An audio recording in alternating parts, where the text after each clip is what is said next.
what's up, boxing fans? This is the Rope a Dope Report. I'm your host, Chris Carlson. I'm back with another video. Now, this is kind of a news video. Let me turn this down just to make sure that it's not on. I'm watching the Yankees-Twins right now. Anyway, Showtime is basically got a great idea that no matter what it seems like it's going to happen, it's just a matter of contracts and who's involved. But basically there are a handful of really good weight classes out there. 147 obviously, welterweight division being the hottest and the best and the deepest, but 168 you can make a case for is the second best, or at least for sure, you know, right there on the cusp of being the best division, second best division in the entire boxing. So they're basically going to do kind of like a round robin type thing. Basically, I forgot what it's called. I know it's on Showtime. I don't know if they even have a title for it. Basically, they have 6 fighters. Now, it's kind of strange because I think it's LUCAIN BUTE, who's if you look at like the Ring Magazine rankings, he's second ranked behind Kessler.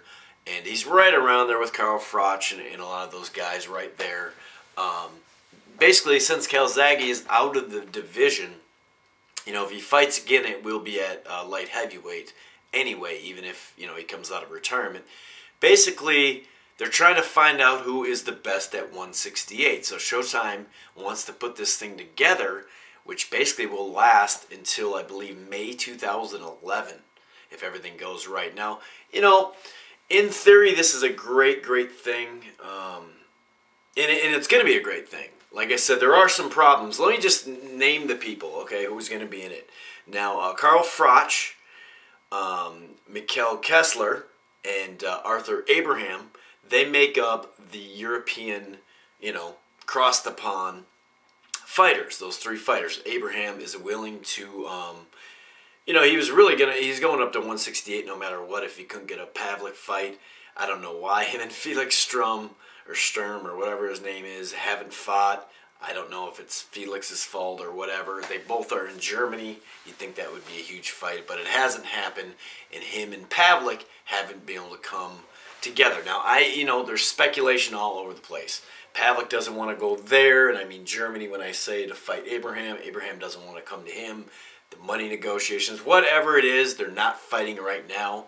And as of right now, they haven't signed anything or anything like that. And PAVLIK's still looking for a fight this October. So he's going to vacate his belt, it sounds like, and go up to 168, which is what he planned on doing anyway after a fight or two. If you could, or just one more fight if he could land PAVLIK.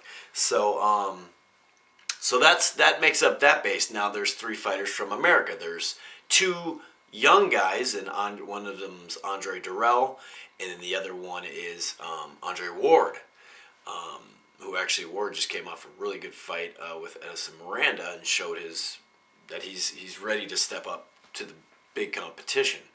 And then Jermaine Taylor, who's just a solid vet. So Bute, you know, he's mad about it, but in the same breath, a fight ago, he didn't really fight that strong a competition. He does have his rematch with Golden Boy just got in a purse bid with Andrade. What is his name? I just want to get this right. Yeah, with Lombrado Andrade. Andrade? Help me out with that. Leave a comment on how to say his last name. I've seen him fight a bunch of times. I really like him. Just forgot how to say. Basically, so Bute is left with Sakio Bika, Alan Green, Dennis Inken. I mean, he's left with PAVLIK coming up, so he can stay busy.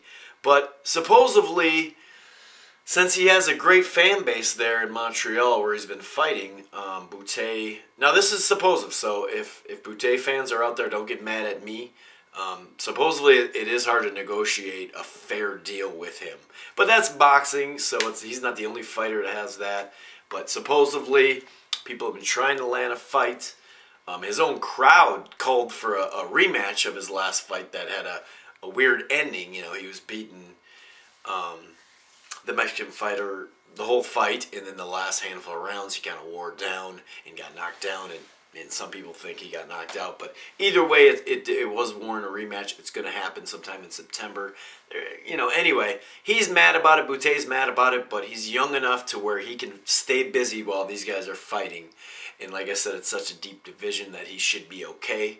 But let's just say that it was his promotion company and him maybe not letting deals happen fairly. You know, if Kessler comes over to fight, it's got to be at least 50-50 type stuff. You know what I mean?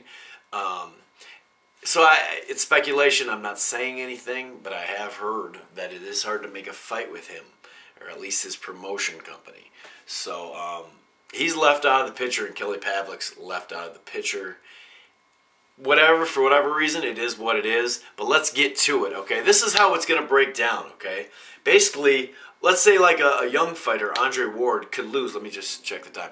He could lose and still be the best at 168. Now, this is just an example of what the fights are going to be, and they start this fall. The first fight, which I think is, you know, the best fight. And another thing is, before I even get into this, this is great because it puts the whole world into it. You have 3 different countries, and you have America. So, I mean, these fights are going to be all over the place. And we are going to find out who is the best at 168, and then Bute and you know, these other guys, then they can fight this guy. You know, but I really think, yeah, Bute's not in it, and there's going to be some hollering about that. But this is a great idea.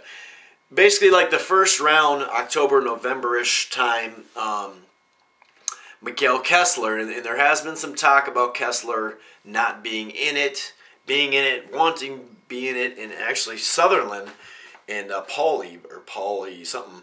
I think that's Paulie is the promotion company for Kessler, and he's had battles with them ever since the Calzaghe fight. He hasn't really fought any really solid fighters, and Sutherland is actually trying to buy him off that. So I'm just reading this today that I read off BoxingScene.com. It sounds like they're trying to get him off the contract in Sutherland Events. Sutherland Events is actually trying to negotiation where Kessler would be on him. So it's basically like 4 guys, 4 promotional companies, I should say, coming together and putting this along. So if everything goes as planned, and there's injuries that happen, so you could, you know, that's where Bute could slip in and get into this. But let's just talk about the fights. Mikkel Kessler and Andre Ward in November. Now, Ward could lose this fight and end up still maybe getting a rematch later, and that's what I like about sometimes in boxing, you get knocked down so far. You know, so it's going to be a point system type thing. It's going to be a round-robin type fight, and then they're going to have semifinals and finals. So, Carl Froch and Andre Dirrel. Okay, that's going to be another fight. And I think this will be the best fight. Arthur Abraham versus Jermaine Taylor. And that will be in, it looks like, Germany. And the Carl Froch will be in the UK. I'm assuming Kessler will be in his home. I'm not quite sure where that's going to take place. Who knows? Maybe he'll fight here and try to get more known here. And then in January, the fights start back up. January, whatever, Arthur Abraham would fight Andre Dirrel. Then Mikkel Kessler would fight Carl Froch in Europe someplace in March 2010. And these are estimation times. Like I said, the first press conference is like the 17th or the 13th. In New York, July 13th, they're saying here anyway, to announce this whole thing, and they're trying to negotiate it all right now. And then Andre Ward against Jermaine Taylor in America. That'd be a great fight. Andre Dirrel versus Andre Ward in September. So, and then Arthur Abraham versus Carl Froch in November, and Mikkel Kessler versus Jermaine Taylor right around that time. So basically, in chunks of time, they're going to give fighters a break, but they're not going to let people be shelved. I know that's a big, let me see the time. Oh, I gotta go. Anyway, I think Showtime putting this together, like I said, they're gonna do a round robin type approach, then semifinals it looks like to be in 2010 in the winter, something like that.